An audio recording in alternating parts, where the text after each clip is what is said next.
Mbote mbote balinga la faune, hein? Balinga la faune, boza bien. Balinga la faune. C'est pas la moutou. Oh, ça lui reproche.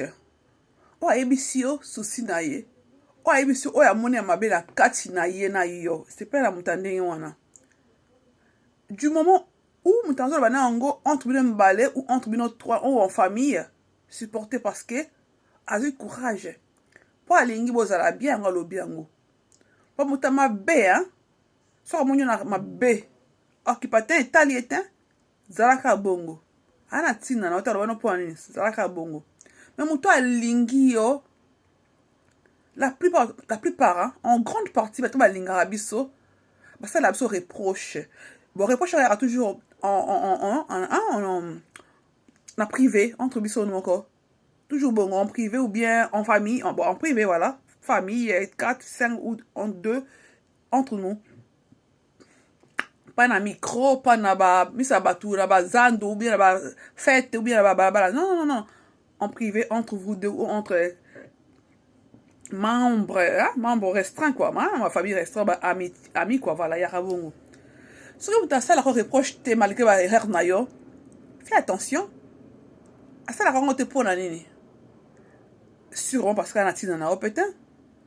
Elle a posé pour bongo na te. Pour oh ça là, oh mato qui te tali et na tina na ote. Mais mouto la tina na yo a reproché parce qu'elle est biqué. A lingi bozala toujours ensemble, a linga garder yo, a reproché yo. Ingela bateke nini mutanga reproche ya aleki na mayele to aleki na bolamu non po ya moni erreur na yo a corriger alinga corriger yo yo biso moni aye okoloba na ye mabeza te mutu reproche yo eza te pasa aleki na mayele parce que azo mona na libanda yo za na kati zo mona ngote c'est sûrement ça. Alors c'est pas la mutu okoloba yo likambo o sali likambo erreur na yo wana wali na amitié abia transparence. Amitié, elle est basée sur l'hypocrisie. Ça, c'est pas de l'amitié. Famille, hypocrisie, la famille, il y a kindoki. Et bande la kindoki. Bosungana te. Bosungana te. Bolingani pete. Parce que bato balingana la vérité. Bato balingana, quand je vous dis, la plupart balingana la vérité. La vérité, lobani, discuter, alors ranger ici, continuer route. C'est ça l'amour.